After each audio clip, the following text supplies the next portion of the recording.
As we've been doing this Millionaire research, one of the pieces of data that we've discovered is by studying 10,000 millionaires that the average millionaire drives a 4-year-old car with 41,000 miles on it, and of course it's paid for, and they haven't had car payments in decades, which is how they became a millionaire, because the average car payment now is over $500, about $504 a month over 84 months.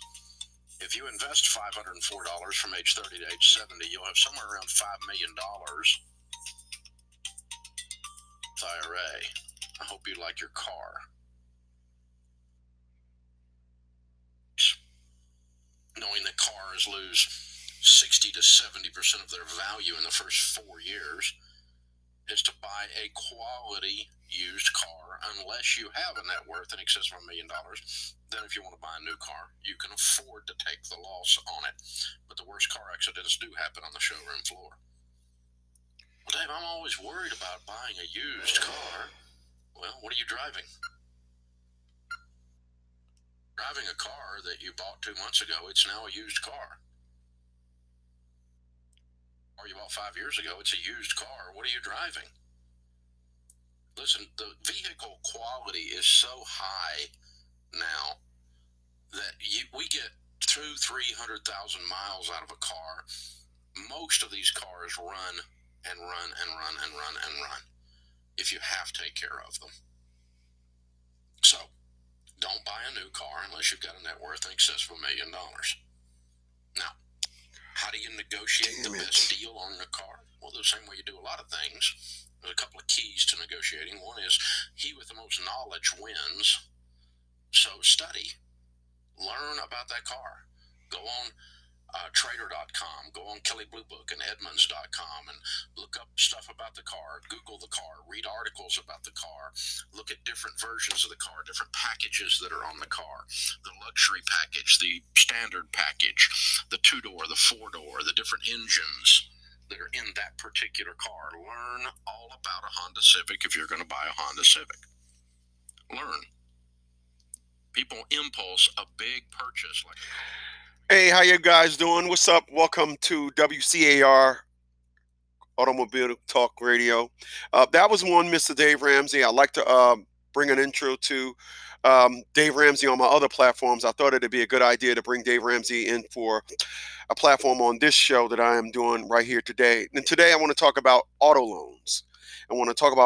So as I guess you can see that what Mr. Ramsey was talking about is fitting. People want to ask you to do, if you never listened to my videos before, if you never checked out my channels before, please hit that subscribe button. In addition to that, hit that notification bell, as well as like my videos as well. All right, I got something I want to talk about today. People, I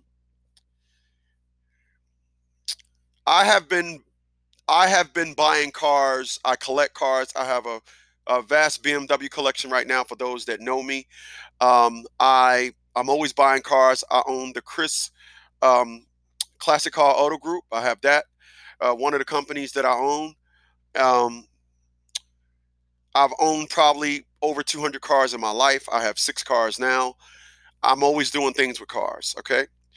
And I'm going to tell you something that happened. Saturday, I was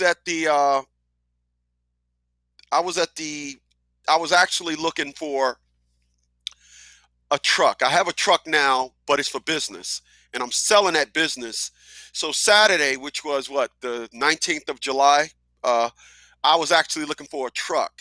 Now, because I have a line of BMWs, I was looking at the X5, so I can say I have the BMW 567, and keep going up the number chain. But I'm about tired of BMWs. I'm about tired of, as I get older, I realized that when you buy BMWs, the maintenance on BMWs will kill you. One of my BMWs, for those that know me, is a 12-cylinder. I'm not going to say which number it is, but it's an 8-cylinder. I'm sorry, it's a 12-cylinder.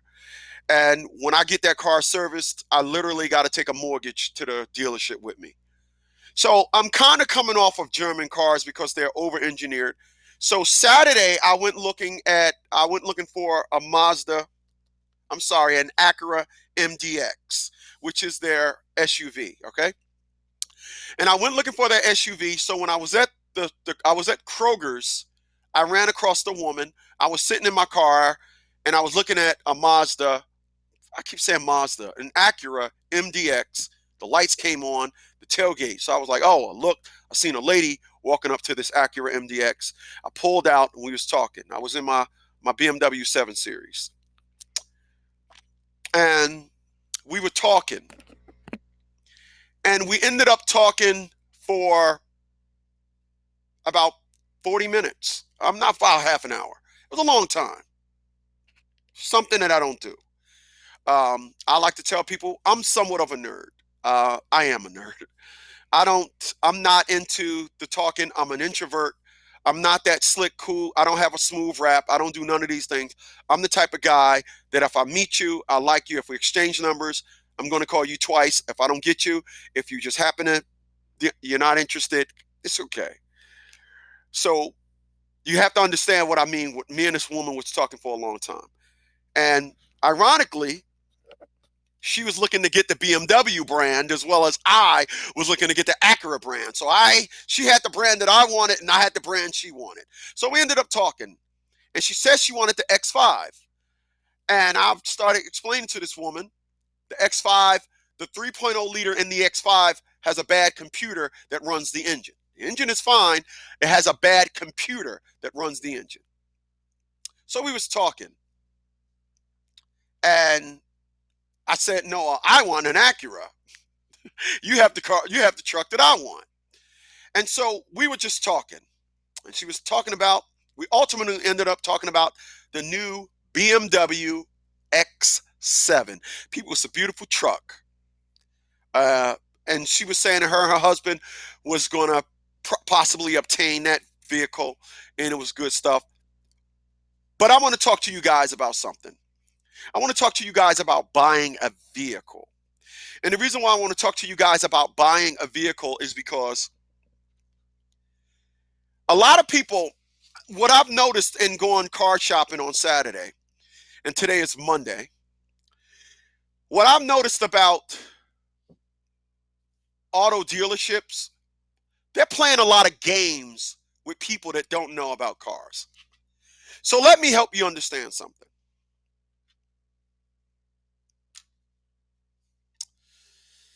When you go buy a car, I can use, okay, let me just, I'm going to show you something.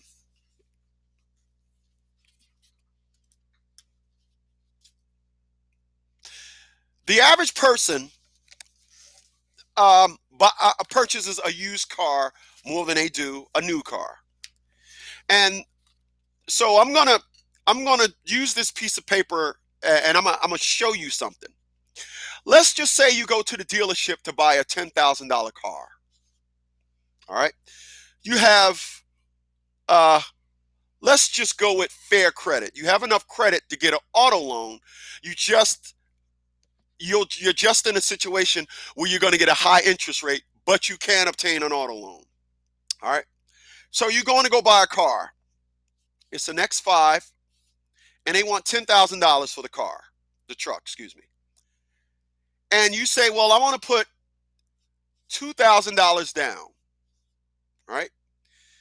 And they're going to play the game. They're going to, what I do a lot of times when I go buy a car, I give them my information and I leave. Because what I'm not going to do is I'm not going to sit there and let you go back and forth with the game plan. So we play that game on the phone. All right.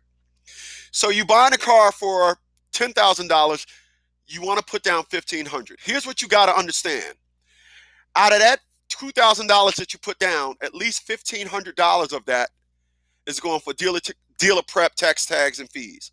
So you may say that you're putting down $10,000 and you only want to borrow $8,000, but you're actually putting down $2,000 and you really need to borrow, $9,500. Did that come out right? $9,500. You're actually trying to obtain a loan for $9,500. Okay. Now, here's where the dealership is trying to screw you by telling you you don't qualify for the car when in fact they're selling the car more than for what it's worth.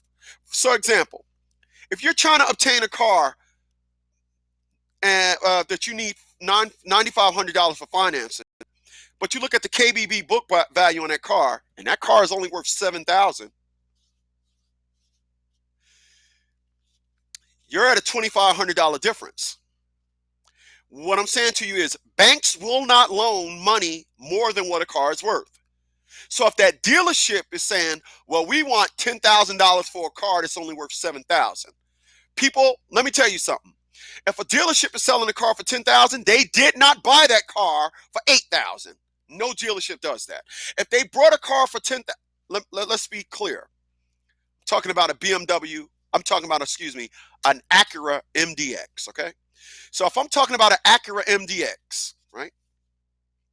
An Acura MDX is a second tier car. First tier is Mercedes, BMW, Acura, Mercedes, BMW, Audi. That's first tier. Exotic tier is Bentley, Rolls Royce, etc., etc. So second tier, Lexus is second tier. Second tier, Lexus, Cadillac, Acura. Third tier, Ford, Chevy, etc. Fourth tier, Kia, Hyundai. All right. Just got to understand tiers of car. So if you're going to go buy a second tier car, don't let a dealership tell you that no matter what, we're selling this car for $10,000. Screw KBB book value. And KBB, of course, is Kelly Blue Book value. So that dealership, despite what they're telling you, when it gets down to it, your final numbers that you will only be allowed to finance is $7,000. Don't buy that vehicle. Do not purchase that vehicle. Don't let a dealership tell you, well, we paid 10, and what they'll like to tell you is, this is what they'll tell you. They're good. They're liar addicts is what they are. They'll tell you, this is what they'll tell you. Well, we're selling it for 10, right? But we got, they're coming up with some real crazy dumb number. We got 8,500 into. I got 85 into it. I need. No, you don't. I'll give you an example. Just last week prior to last, excuse me, friend of mine goes and he calls me up. He says, Chris, I need a truck. Well, I go and I look at a truck. I go to a dealership. I look at a truck. 2 days later, to my surprise, I go to his house and that truck is parked in his driveway. I say, whoa, wait a minute. When did you? So he purchases the truck. He says, well, I'm about to take it back. They let me hold it for the weekend because I told him about the truck on Wednesday. And he went and picked it up on Friday.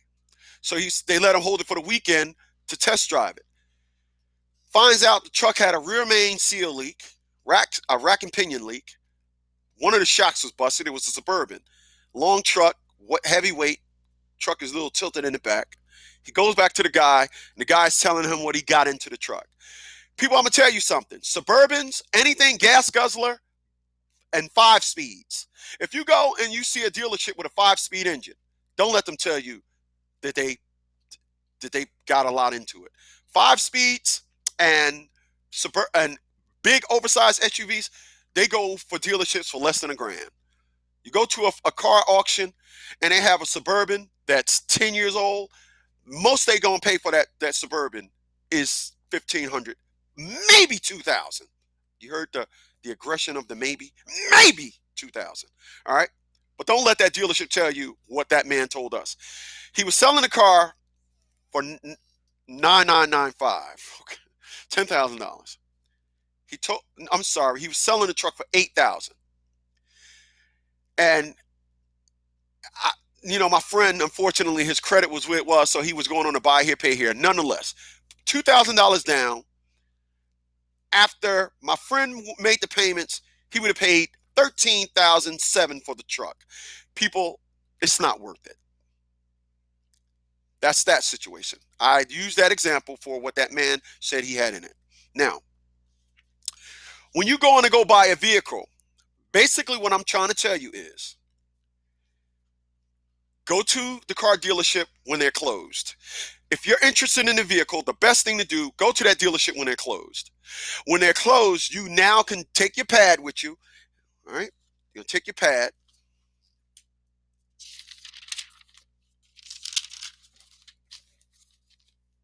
and what you do is a couple of things. You write down the VIN number. You write the VIN number. Check and see if the car is open. All right. If you can get the miles on the car, get the miles. You can get the miles. Another thing you want to check: car comes with a warranty. What you're going to see on a lot of warranties is dealer covered warranty, 50% buyer, 50% buyer, 50% dealership. You don't want that.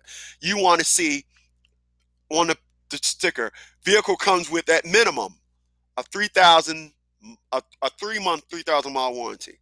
The reason for that, that's enough time to find out if anything's wrong with the vehicle. You have them cover it. All right.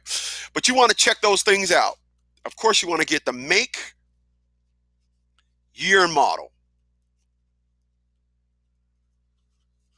You want to get the make. Can you see that? Yeah, my marker's better. Nonetheless, you want to get those things. And then what you're going to do is match those up with Kelley Blue Book. And when you go in there to that dealership and they say, we want 10,000 for this truck, and then you'll know right off the bat, it's only worth 7. The loan company is only going to give you 7, but what the dealership would tell you is you you can't get approved because of your credit. You'll need more money down. No, it's not that you need more money down. It's just that they're selling a car that the loan company will not give them money on. I'm gonna end it with this. People, I'm driving my 7 Series today. I have a 2001 BMW 7 Series. When my Audi A8 caught on fire, I said that I didn't want to go back to Audi. I said I'm tired of Audis. That was my second one. I had an Audi V8 Quattro. Those cars was very, very limited vehicles. Through my life, I've only seen 3 of them. I was a lucky man that owns 2 of them. People, I know cars, so I know what to buy. So I ended up buying my 7 Series. My 7 Series, when I brought it 5 years ago, 6 years ago, it's 2019. I brought it 6 years ago. When I brought the car 6 years ago, it only had 51,000 miles on it. And no, I'm sorry, I didn't buy that car 6 years ago. I bought that car 4 years ago. Yeah, I bought that car in 2015. Yeah, 2015. So I brought the car 2001. I brought a 2001 to 15. So I brought what is that, 14 years? Yeah. I brought a 14-year-old car that they wanted $15,000 for. The reason why I brought it, because I did my homework. The 2001 BMW 740 IL was, in fact, the best model of the 7 Series. I'm a decent sized guy, so I wanted a 7 Series.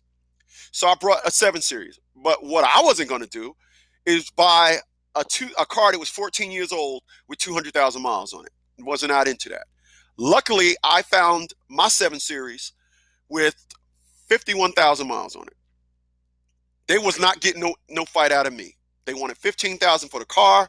I'm a car guy. I knew there was no way I was going to get financed. So I told them I'll put $2,000 down. That was my throw at you number. So they came back. We can't do 2. Could you do 5? Sure, I can do 5. 2 hours later, I get a call. We can't do 5. Could you do 7,500? I said, look, man, I'll just go ahead and put $10,000 down for the car. They said, 10,000? Yeah. What I don't tell nobody is my knowledge of cars when I go to the dealership. When I go to a dealership, I'm the dumbest mug in the world. I don't know cars. I don't tell them nothing.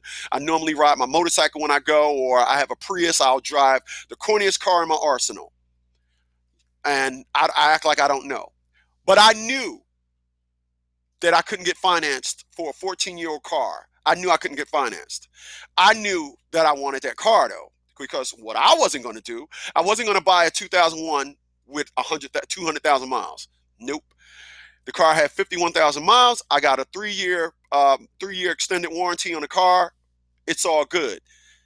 And anyone else would have gotten pissed off or thought the dealer was doing some old shady paperwork saying that they need more money down. But I knew It's an older car. There's no way I can get financed. Still got the car. She's still running strong. I just hit 73,000 miles. 2 weeks ago, I think. 2 weeks ago, I just hit 73,000 miles. Because I got a lot of cars, none of my cars have high miles. But my car collection is what I want. I know cars, I know what to buy. So listen, leave your comment at the bottom of the video. If you need me, if you got issues with your car, please leave your comment at the bottom of the video. If you need me to do a video on a certain thing or a certain situation you got with a car, please email me at motortalkwithchris@gmail.com.